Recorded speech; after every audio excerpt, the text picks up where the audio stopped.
Though the area around modern-day Paris has been inhabited for nearly 10,000 years, the true origins of the French capital trace back to a Celtic tribe known as the Parisii.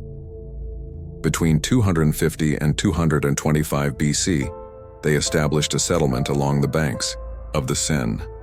Originally named Lucca, this early town was strategically positioned on vital trade routes linking northern Europe with the Mediterranean. Thanks to the fortifications and bridges built by the Parisii, the settlement prospered, eventually becoming wealthy enough to mint its own gold coins. However, this prosperity attracted the attention of the rising Roman Republic.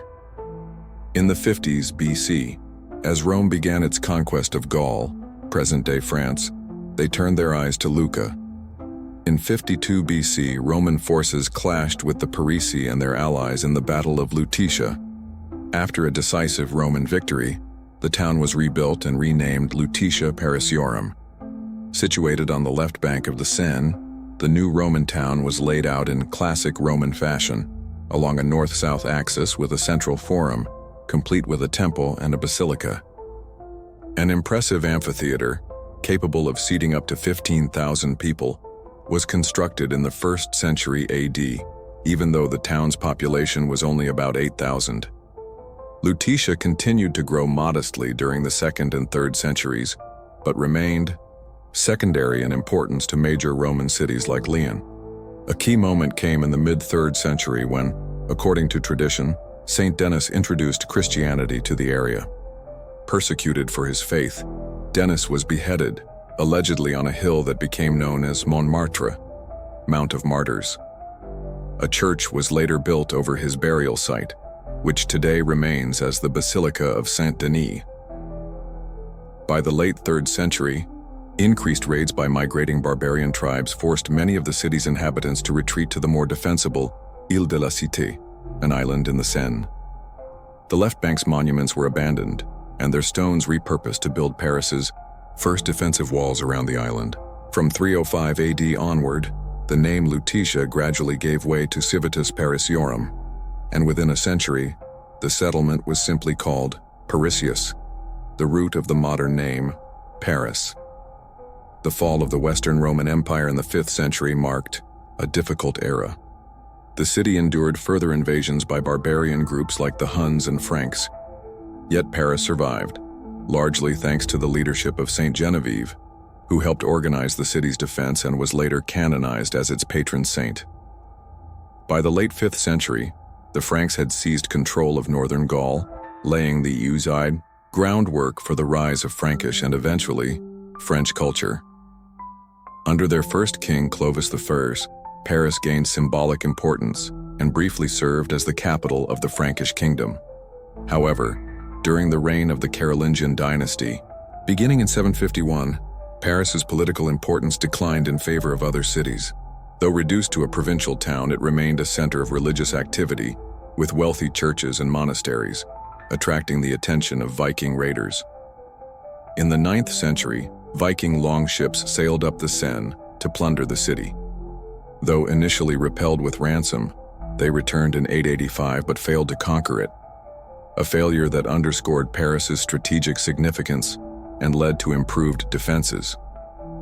New fortifications were added on the right bank in the 10th and 11th centuries, though the left bank remained vulnerable until the 13th century.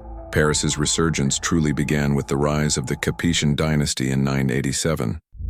Though their early domain was limited to the Paris region, their influence gradually expanded, and the city re-emerged as the cultural, religious, commercial, and political center of the Kingdom of France. During the Middle Ages, many of the iconic landmarks that define Paris today began to rise, solidifying its place as the heart of a nation. The Île de housed the first of many royal palaces within the city, the site of which is now occupied by the Palais de Justice. While the surrounding districts developed their own distinct identities, the left bank became a religious hub home to the great abbeys of Saint-Germain-des-Prés and Sainte-Geneviève. It also became a center of learning with the founding of the University of Paris in 1150, which attracted scholars and students from across Europe. Meanwhile, the Reich Bank thrived as a center of trade and commerce. Its markets, workshops, ports, and merchant houses transformed it into the beating heart of the city. and by the end of the 12th century, the rising population and economic activity demanded stronger protection. King Philip II responded by constructing a formidable stone wall around both banks of the Seine, completed in 1213 with numerous towers and gates. He also paved the city's muddy streets and commissioned the building of the Louvre fortress at the northern edge of the city, both to guard against external threats and to anchor the capital's growing defenses. At the center of Paris's medieval transformation to one of its most ambitious religious projects, the construction of a new cathedral. Around 1160, Bishop Maurice Dully initiated work on what would become Notre Dame. The first stone was laid in 1163, and the altar was consecrated in 1182. Though construction would span 2 centuries, the cathedral's towers and facades soon came to dominate the skyline, setting a new standard for Gothic architecture. That same style reached its zenith under King Louis IX, who commissioned the Sainte-Chapelle, a royal chapel built between 1241 and 1248 to house the crown of thorns and other sacred relics. Its stained glass windows remain among the oldest in Paris and a jewel of medieval craftsmanship. In the final centuries of the Middle Ages, Paris continued to grow in size and population, becoming the largest and most popular city in Europe, with some 200,000 inhabitants by the early 14th century. A new, more expansive city wall was built between 1356 and 1383, under the auspices of King Charles V, who also ordered the construction of a new fortress, the Bastille, on the eastern side of the city. Despite these developments, life for most Parisians remained unchanged and was shaped by rigid social hierarchies. The poor made up the majority of the population, comprising of laborers, peasants, beggars, and lepers. Above them were the city's craftsmen, who owned their own tools and workshops, and organized themselves into trade guilds that protected their members from competition and unemployment. Above them came the city's merchants and bankers, who, although comprised just 15% of the population, their wealth and influence was crucial for the city's growth during the medieval period. Next came the clergy, who formed a similarly sized group which also included university students.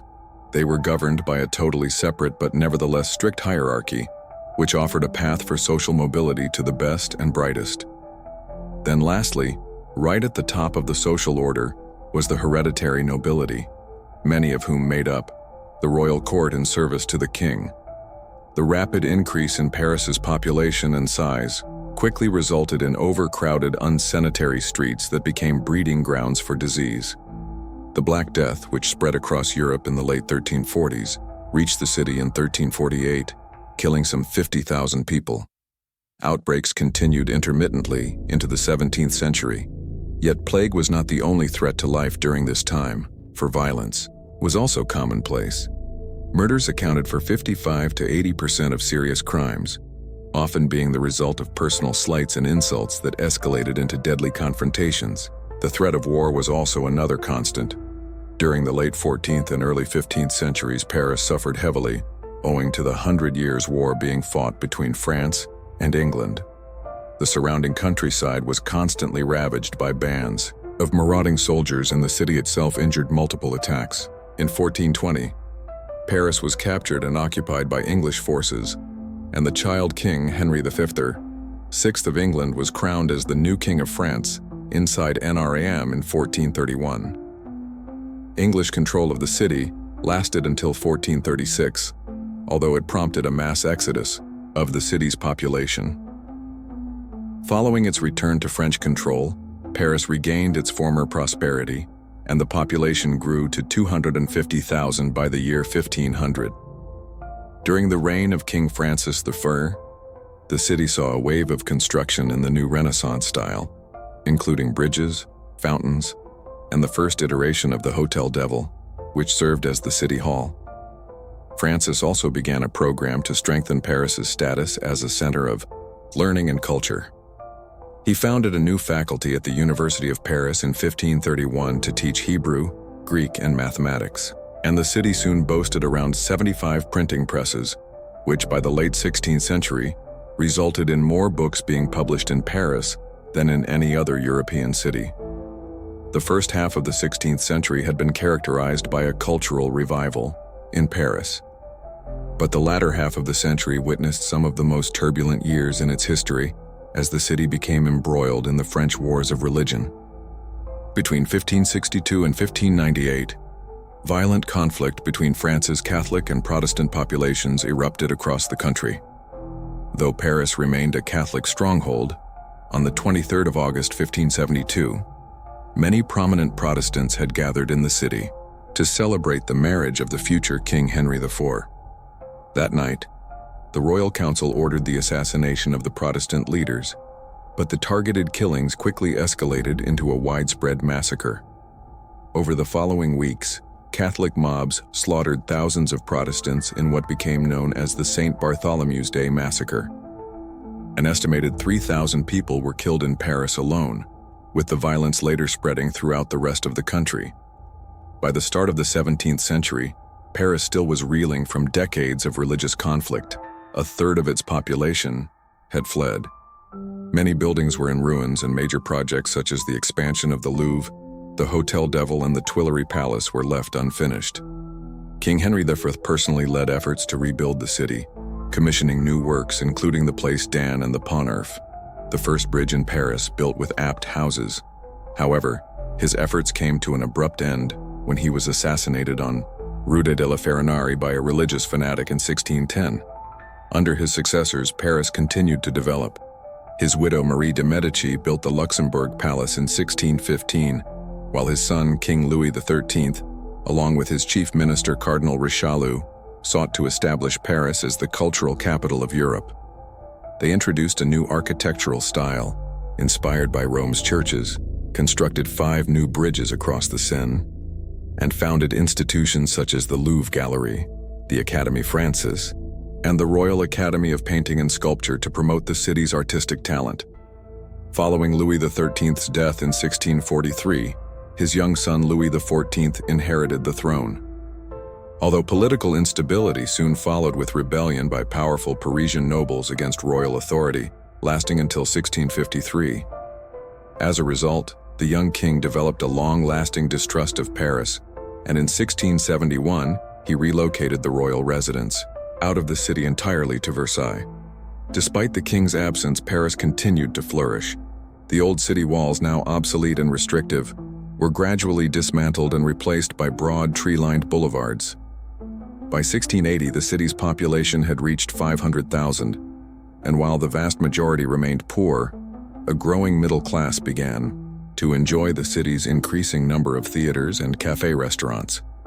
At the turn of the 18th century, the city continued its expansion. The Champs-Élysées was laid out from the Tuileries Garden to the Seine, forming part of a grand axial design of avenues and monuments.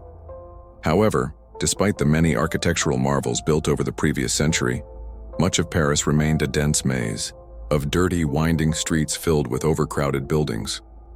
Life for most Parisians had changed little since medieval times, but new ideas were beginning to circulate among the city's more enlightened citizens. Great thinkers such as Voltaire and Jean-Jacques Rousseau frequented the city's cafes, which became key hubs for exchanging news, debating philosophy, and spreading new revolutionary ideas. By 1789, the loyalty of many Parisians to the monarchy had become increasingly strained, largely due to King Louis XIV's mismanagement of the economy, which he repeatedly sought to remedy by raising further taxes on the population. That summer, a protest over the dismissal of the finance minister escalated into a riot which sparked the outbreak of the French Revolution. Over the next decade, Paris became the epicenter of one of the most significant events in world history, as France transitioned from an absolute monarchy to a republic through widespread violence, destruction, and political upheaval. The most symbolic act came on the 21st of January 1793, when King Louis XV was executed by guillotine at the Place de Révolution. The violence and political instability continued throughout the 1790s, until a young general named Napoleon Bonaparte seized power in November 1799. He launched a coup d'état against the ruling government known as the Directory and replaced it with the consulate, naming himself as first consul. Under Napoleon, Paris began to recover from the chaos and disorder of the revolution. Though he ruled as a de facto absolute monarch, crowning himself as emperor in NRM Cathedral in December 1804, and spent much of his reign campaigning across Europe. He nevertheless dedicated significant effort to transforming Paris into an imperial capital worthy of ancient Rome. He commissioned new bridges across the Seine as well as grand monuments such as the Column in Place Vendôme, topped with his own statue, and the Arc de Triomphe, which commemorated the French battles fought in the Revolutionary and Napoleonic Wars. However, the decades that followed brought renewed unrest. After Napoleon's downfall in 1815, Paris was briefly occupied by Allied forces from Britain, Austria, Russia, and Prussia, paving the way for the restoration of the Bourbon monarchy under King Louis XVIII. Unlike previous kings, he ruled as a constitutional monarch and was succeeded by his brother Charles III in 1824. His rule, though, became increasingly repressive, and in July 1830, after introducing decrees to curtail the freedom of the press, mass protests by Parisians quickly erupted into the July Revolution. Days of violent street fighting followed, which forced Charles and his family to flee Paris. In their place, Louis Philippe, the citizen king, was declared the new constitutional monarch, raising the tricolor flag at the Hôtel de Ville to widespread acclaim. Though Louis Philippe's reign ushered in a period of industrial growth and infrastructure development, including Paris's first railway stations, the city's rapidly growing population was reaching almost 1 million people, with many facing poverty and inequality. A series of uprisings consequently rocked Paris throughout the 1830s, one of the most notable being the 1832 revolt, which was immortalized in Victor Hugo's Les Miserables. The mounting discontent culminated in the February Revolution of 1848 when mass protests led the army to abandon the king, forcing his abdication and exile. Later that year, Louis-Napoleon Bonaparte, nephew of Napoleon I, was elected as France's first president.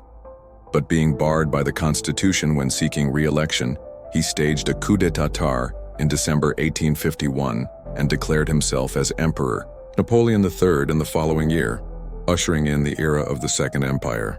The new emperor launched an ambitious program of urban renewal under the direction of his prefect of the Seigneur Sujeina Haussmann. The goals were twofold: to combat unemployment and to transform the city with clean water, light, air, and open space.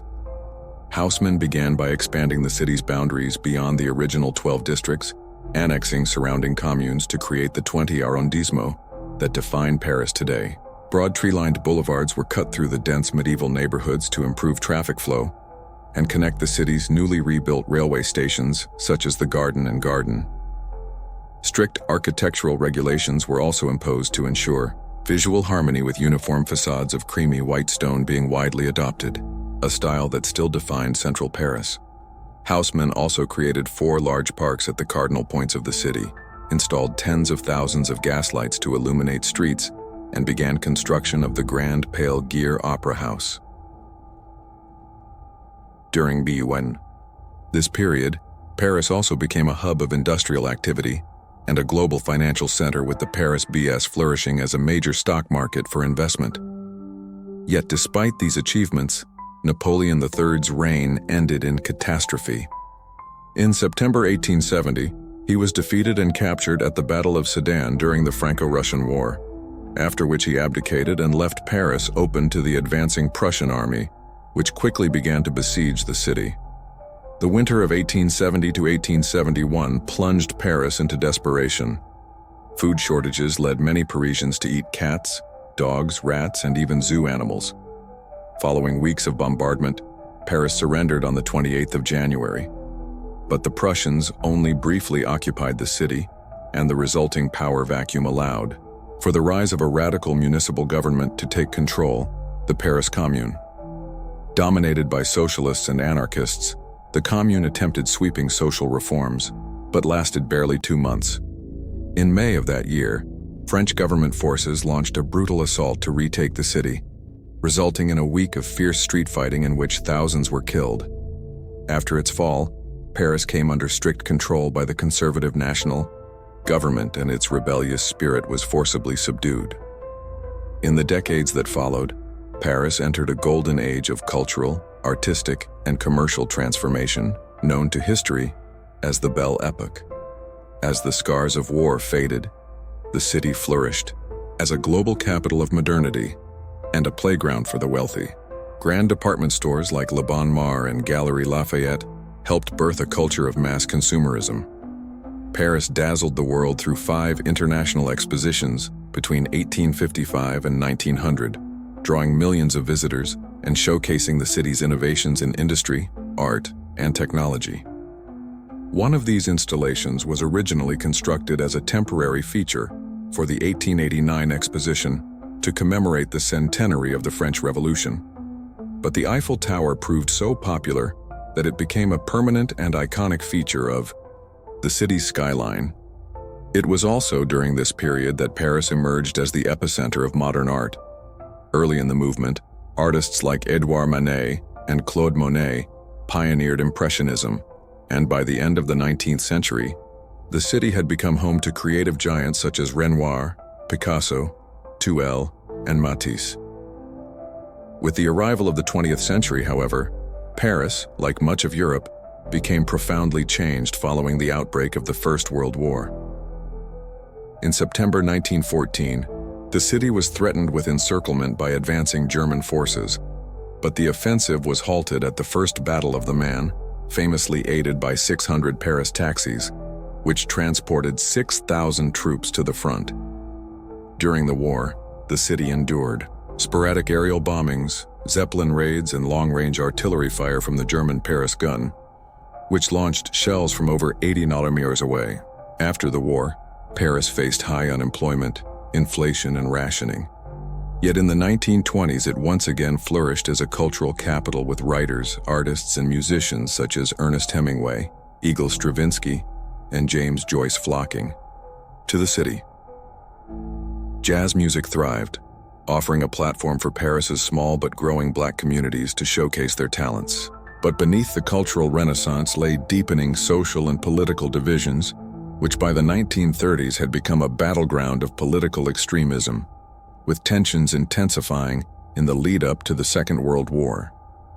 Following Germany's invasion of Poland in September 1939, France declared war. Although thousands of children were evacuated from the city, and the remaining population being issued with gas masks and building bomb shelters, it was all in vain. The German army simply bypassed the French defenses and entered Paris virtually unopposed in June 1940, without a shot being fired.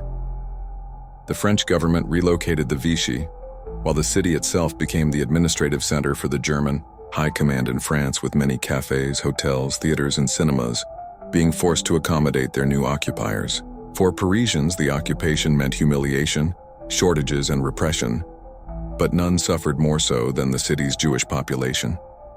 Forced to wear the yellow Star of David and barred from public life, more than 12,000 Parisian Jews were rounded up and deported to camps like Auschwitz. It was only after 4 long years of German rule and the growing activity of the French resistance that Paris was finally liberated in August 1944, with Allied troops parading through its streets to euphoric crowds.